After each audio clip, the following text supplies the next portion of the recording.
ஓம் சக்தி. அன்புக்குரிய பக்தர்களின் அனைவருக்கு அன்பு கலந்த ஆசீர்வாத வணக்கம். எல்லோருக்கும் நல்லா இருக்கட்டும். அதாவது பொதுவாக வந்து கால்வலி, கைவலி, N4 N5 ஜப்புகள் எல்லாம் பாதிப்படுதுன்னா ஆயுர்வேதத்தில் ஒரு பஞ்சகர்மான ஒரு வைத்தியம் இருக்குது. அதுக்கு பேர் தான் பச்சை கிளி வைத்தியம் சொல்லுவாங்க. அதாவது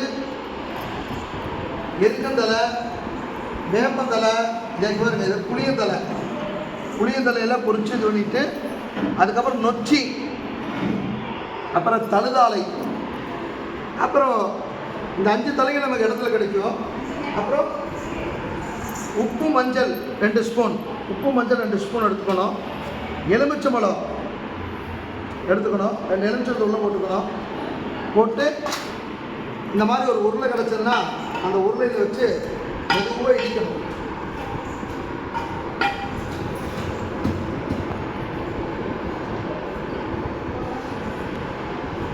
அப்புறம் கரெக்டாக முறைகளை சொல்லித்தரேன். இதை வந்து N4 N5 பாதிப்பு, இந்த முதுகு வலி, கழுத்து வலி, இதில் இருக்கிறவங்கெல்லாம் வந்து இதை செய்யலாம். ரொம்ப அற்புதமான விஷயம். ஓம் சக்தி. இல்லை இந்த தலையில் இப்படி அரைச்சி குறைவாக அரைச்சி இப்படி வச்சுக்கணும். அதுக்கப்புறம் இந்த கிளி எப்படி கட்டுறதுன்னு பாருங்கள். கிளி இப்படி பிடிச்சிக்கணும். அப்புறம் கிளி இப்படி கொண்டு வந்துக்கணும். அப்புறம் நல்லா முதல்ல இருக்கணும்.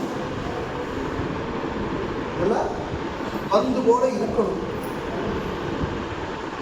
அந்த நூல் எடுங்க.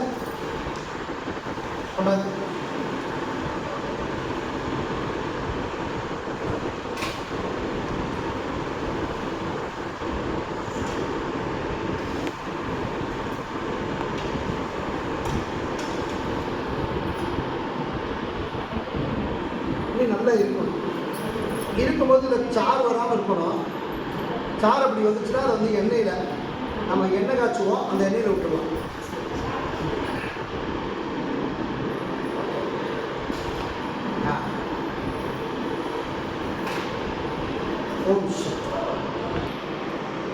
இதை வந்து 1 வாரத்துக்கு வச்சுக்கலாம். இந்த தலைகளை மெயினாக வந்து மஞ்சத்தூள் ஆன்டிபயோட்டிக்கு, கல்லுப்பு வலிகள் நிர்ணயம் பண்ணுறது.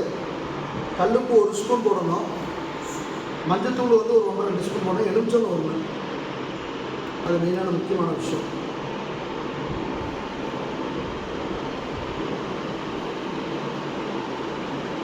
நான் 2017 அட்வான்ஸ் ஆயுர்வேத தெரபிஸ்ட் அப்படி படிக்கும்போது அது கற்றுக்கிட்டேன். அதை இப்போ மறுபடியும் செய்கிறேன்.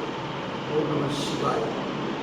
ஓம் நம சிவாய. பண்டைய கால சித்தர்கள் சொன்ன இந்த முறை கிளி வைத்தியம் பார்த்தீங்களா? இது இந்த கிளினா அது வைத்தியத்தை கிளி இதை எப்படி செய்யணும்னு பார்க்கலாம். ஓம் கிளி வைத்தியத்தில் வந்து பார்த்திங்கன்னா இப்போ நம்ம ஒரு சில எண்ணெய்கள்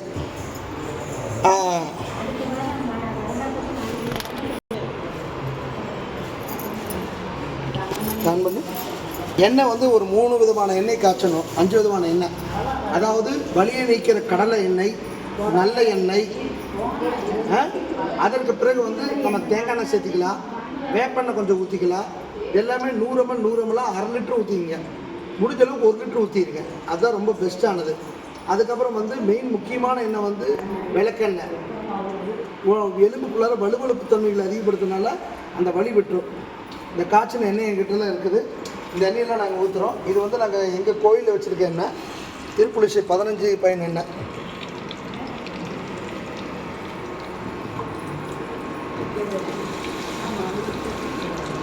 இந்த காய்ச்சின கிளி வந்து நான் வந்து இது ஒரு அகலமான பாத்திரத்தில் வச்சுருக்கணும். இது வந்து ஒரு சின்ன 2 இதுனால ஒரு சாம்பிள்னால இப்படி செஞ்சுட்டுருக்கிறேன். ஒரு 10 நிமிஷம் இப்படி இந்த ஒரு ஸ்லிம்மில் விட்டிங்கன்னா அந்த எண்ணெய்க்குள்ளார வந்து இந்த சக்திகள்லாம் இறங்கும். இந்த கிளி காய்ச்சின கிளி வந்து நம்ம குறைஞ்சபட்சம் 1 வாரத்துக்கு நம்ம உபயோகப்படுத்தலாம்.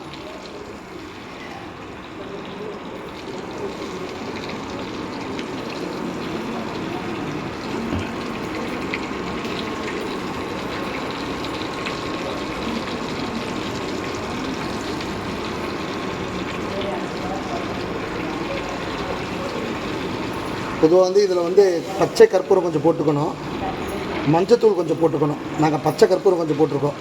அப்போ ரொம்ப விசேஷமாக இருக்கும்.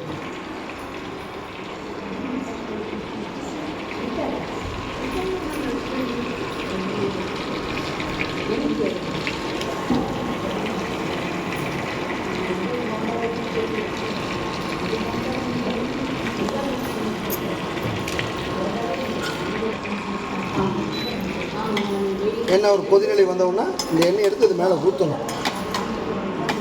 இங்கே பார்த்துங்கம்மா, எண்ணெய் எடுத்து இப்படி இந்த உதிரி நிலையில் ஊற்றணும். அந்த கைப்பிடி மேலே ஊற்றிடக்கூடாது, அப்புறம் நீங்கள் கைப்பிடிக்க முடியாது. அப்போ தான் அந்த மூலிகை தலை மேலையில் எண்ணெய் பட்டு உங்களுக்கு நல்லா மூலிகையோட இது நல்ல எசன்ஸ் இறங்கிக்கும்.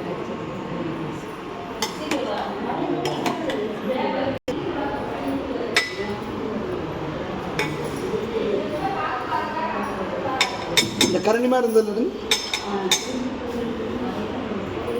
ரொம்ப விசேஷமானது. வேறு பாலிஷ துணியிலெல்லாம் கட்டிடாதீங்க இந்த கிளி.